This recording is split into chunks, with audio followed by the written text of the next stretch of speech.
Turabasuhuje mwese abakunzi b'Audicry, amahoro y'Imana abaye namwe. Kamwe kuri David Hategekimana kuri mikoro za Audicry TV. Muri aka kanya twishimiye kubabwira uburyo umurimo w'Imana uteye hano muri Malawi. Nkuko mubibona ndi muri Malawi ahitwa Izareka, aho tumaze icyumweru cyose by'umweru bigeze muri bitatu hari umurimo w'ivuga butumwa. Ubu butumwa bwatangiye tariki ya 2 z'ukwezi kwa 7 muri mwaka turimo kugeza tariki ya 2 z'ukwezi kwa 8, kandi ubu butumwa buracyakomeje kubwizwa igihugu cyose cya Malawi. Mu by'ukuri Malawi ni igihugu kinini cyane, kandi ni igihugu kirimo abantu bataramenya ubutumwa bw'igihe dusohoyemo, ubutumwa bwa Mareka wa gatatu. Turahangaye kugira ngo tubamenyeshe ubwo butumwa kandi bube ubuhamya bw'amiza amahanga yose ngo Yesu Kristo arebe ko giteye ko agaruke. Okay, turahangaye rero Izareka, aho amateraniro ari kubera, amateraniro amaze by'umweru birenga bitatu kandi akaba akomeje. Mu by'ukuri ni inkambi nini cyane irimo abantu basaga 50,000 by'impunzi zirimo, kandi bavuga indimi zitandukanye. Harimo abakongomani, harimo abarundi, harimo Abathiopia, harimo abanyarwanda ndetse n'andi moko y'abaturage batuye Malawi aribo abacewa.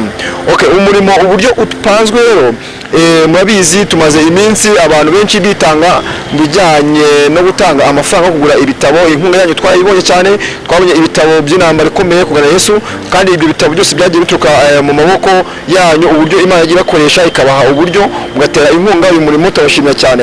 Ahangaha rero tuvugana hamaze kugira ibitabo bisaga 520 by'intambara ikomeye, ndetse no kugana Yesu ibitabo bisaga 300. Ibyo byose ni ibitabo tugiye guha abanyarwanda ndetse n'abarundi batuye muri iki gihugu.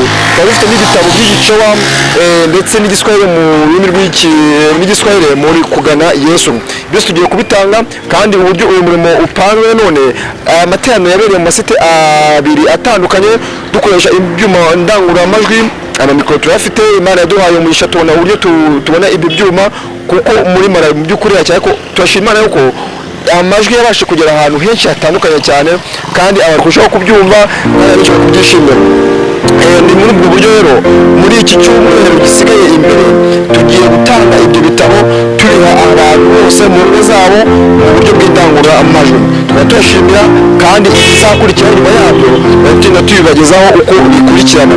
Natwe turi hano kugira ngo tubereke uburyo umurimo w'Imana ugenda utera imbere, kandi tubereke n'uburyo n'imbogamizi zihari. Mu by'ukuri intego dufite ni kwamamaza ubutumwa ku isi hose.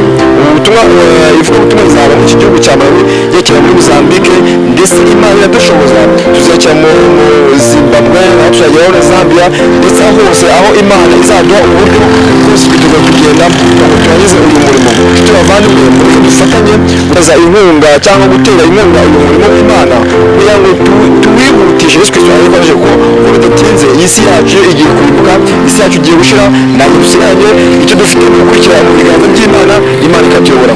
Ciao ciao, tubakunda cyane, kandi Imana, amahoro y'Imana akomeze kubana n'umuntu wese wishimira kubwira abantu ubutumwa bwa Mareka wa gatatu mu izina rya Yesu. Amen.